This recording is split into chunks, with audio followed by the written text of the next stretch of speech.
Do público, este é o P24. O PS já recuou na subida do IUC, o que poderá ainda mudar no Orçamento do Estado.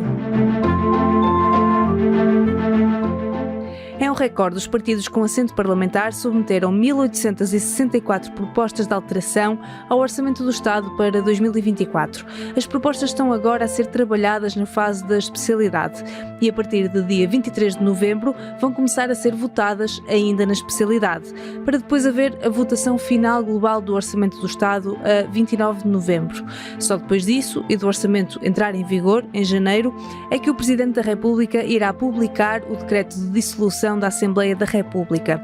Entre as propostas do Partido Socialista, que à partida serão aprovadas, já que tem maioria no Parlamento, há uma medida a eliminar, um recuo do PS em relação à subida do Imposto Único de Circulação em alguns veículos. Além dessa, há outras propostas que serão aprovadas quase garantidamente e outras que ficarão na gaveta, mas já dizem algo sobre as bandeiras que os partidos da oposição querem agitar nas eleições do próximo ano. Neste episódio vou conversar com David Santiago, subeditor de Política do Público. Vamos olhar para estes milhares de propostas e tentar perceber quais as principais medidas que deverão ter ainda lugar no orçamento do próximo ano. Eu sou Inês Rocha e este é o P24.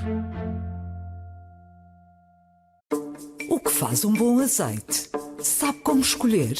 Venha descobrir e explorar este produto tão importante da nossa gastronomia na Escola do Gosto. Dia 25 de novembro no Porto, venha provar e aprender com Ana Carrilho, Edgardo Pacheco e o chefe André Cabrita. Os lugares são limitados. Inscreva-se já em público.pt. David, são milhares as iniciativas dos partidos para mudar a proposta do Governo do Orçamento do Estado e obviamente muitas ficaram pelo caminho, mas uma das propostas que tem dado mais que falar é do próprio Partido Socialista para eliminar uma medida que estava no orçamento e que tinha sido particularmente criticada. Que proposta é esta? Ora, de facto, e na verdade até são mesmo 1.864 propostas de alteração, que é um novo recorde em matéria de propostas de mudança, digamos assim, dos orçamentos do Estado. Dessas medidas, e aquela que hoje claramente está no centro das atenções e que foi talvez a medida mais criticada ao longo deste processo orçamental, antes de instalar a crise política, e que diz respeito precisamente ao agravamento do Imposto Único de Circulação para os automóveis ligeiros de passageiros com matrícula anterior a 1 de julho de 2007 e para os motociclos matriculados desde 1992. Ora, esta proposta de alteração do PS basicamente visa eliminar este agravamento que está inscrito na proposta de orçamento do Estado do Governo e, nesse sentido, tendo em conta a maioria absoluta do Partido Socialista, será seguramente aprovada. Hoje o líder parlamentar do PS, Eurico Brilhante Dias, disse também que isto era uma medida plurianual, porque estaria em vigor nos próximos anos, não obstante haver o tal limite do travão para os aumentos máximos de 25 euros por ano, mas de facto também não podemos apagar aqui ou ignorar aqui o contexto já pré-eleitoral para as eleições antecipadas de 10 de março e, portanto, nesse sentido o PS está também aqui já garantidamente com um olho nesse processo eleitoral. Qual foi a razão, a justificação para deixar cair esta medida? Sabemos que vêm aí eleições, é uma medida puramente eleitoralista de deixar cair ou há alguma justificação para isto? Na verdade, na proposta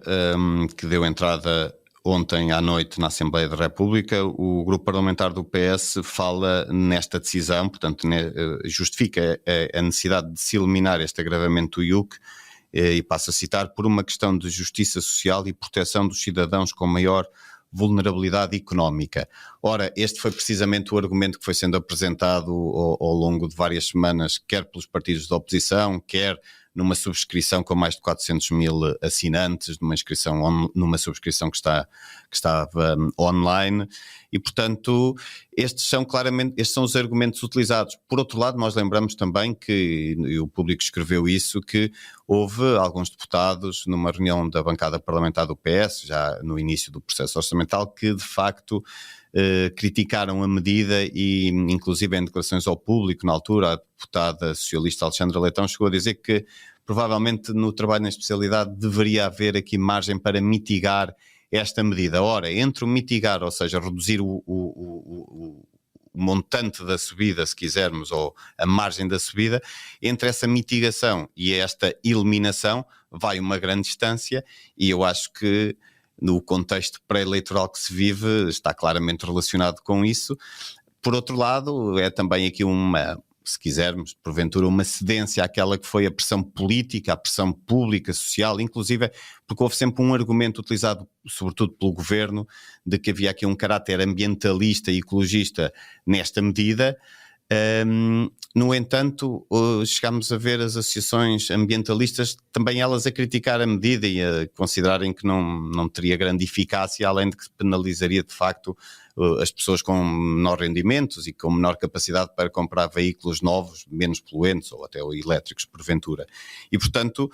eu diria que há aqui de alguma forma uma cedência àquilo que foi a pressão política e social, mas claramente há aqui também uma lógica de pré-eleitoral, porque sabemos que o Partido Socialista vai se apresentar a eleições e o contexto não é necessariamente o mais favorável, tendo em conta a forma como este governo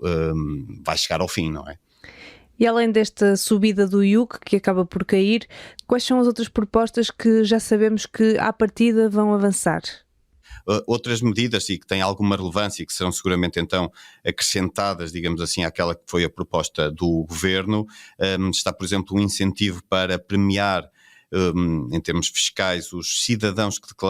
declararem ao Estado o trabalho doméstico, ou seja, quem tem um empregado ou uma empregada poderá passar a deduzir em sede IRS uma parte dessas retribuições num limite que rondará cerca de 200 euros. Por outro lado, o PS quer também aumentar a dedução das despesas com rendas no IRS para 600 euros, sendo que a dedução da despesa com essas rendas já estava prevista aumentar para 550 euros, mas vai afinal então ser um aumento para 600 e não para os 550, portanto alarga aqui um bocadinho a abrangência da medida. Por outro lado, as despesas com rendas de estudantes, que eram deduzíveis também em termos de IRS, até 300 euros passa a ser até 400, ou melhor, é esta a proposta, são estas as propostas do PS e que serão provavelmente ou quase garantidamente aprovadas agora na votação, no trabalho na especialidade e incluídas no orçamento. Em relação às outras milhares de medidas propostas, o que é que, dentro destas medidas todas, que medidas é que poderão avançar ou têm mais probabilidade de avançar? Eu diria que há ainda algumas outras medidas de outros partidos, em particular do LIVRE e do PAN, que têm margem para ser trabalhadas na especialidade e que venham também a entregar então o orçamento final, digamos assim, que entrará em vigor no próximo ano. Eu lembro-me, por exemplo, do PAN ter falado do governo, peço desculpa, ter falado ainda de haver uma margem para aprovar a redução do IVA da alimentação dos animais de companhia, ou ainda a adoção de medidas para a proteção do lobo ibérico, ou ainda do programa Housing First, e portanto isto são medidas que o governo já havia sinalizado, bem como outras do LIVRE, também do LIVRE, em que falava o próprio deputado único Rui Tavares falava na intenção de alargar o passe ferroviário, que foi uma proposta do LIVRE no ano passado e que foi incorporada no orçamento que está em vigor este ano, e que o objetivo é que deixe de ser apenas aplicado para os comboios regionais, mas ser aplicada também a suburbanos ou intercidades, e portanto alargar aqui também o âmbito dessa medida. Mas nesta fase, e dada a maioria absoluta do PS, é muito difícil perceber que medidas é que têm efetivamente margem para ser aprovadas, até porque nós sabemos que o orçamento, portanto, não é elástico, é sempre para se aprovar uma medida que requer maior volume aumentar o volume de despesa, também é preciso compensar de alguma forma, provavelmente na receita, ou então está em causa a diminuição do excedente previsto ou porventura cair-se num déficit orçamental. Portanto, eu diria, e tendo em conta o objetivo das contas certas do governo, que ainda está em funções, e do orçamento que estava previsto e que o próprio Presidente da República, quando anunciou a dissolução futura da Assembleia da República e convocação de eleições antecipadas para 10 de março, fez questão de dizer que era fundamental, que era muito importante aprovar este orçamento, seja pelas verbas do PRR, seja por outros motivos, e um deles é, o próprio Marcelo sempre se referiu elogiosamente a este orçamento como sendo um orçamento prudente perante o cenário de incerteza internacional, com guerras, com ainda uma inflação ainda acima daquilo que são as metas dos bancos centrais, e portanto nesse sentido eu diria que não há muita margem para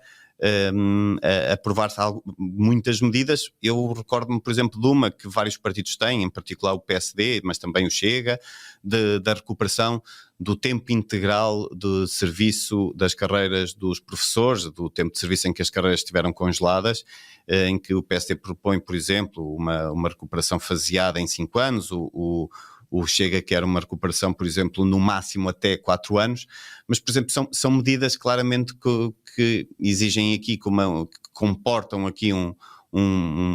já um volume grande de despesa adicional, e que não vejo grande margem para, no trabalho da especialidade, serem integradas no orçamento.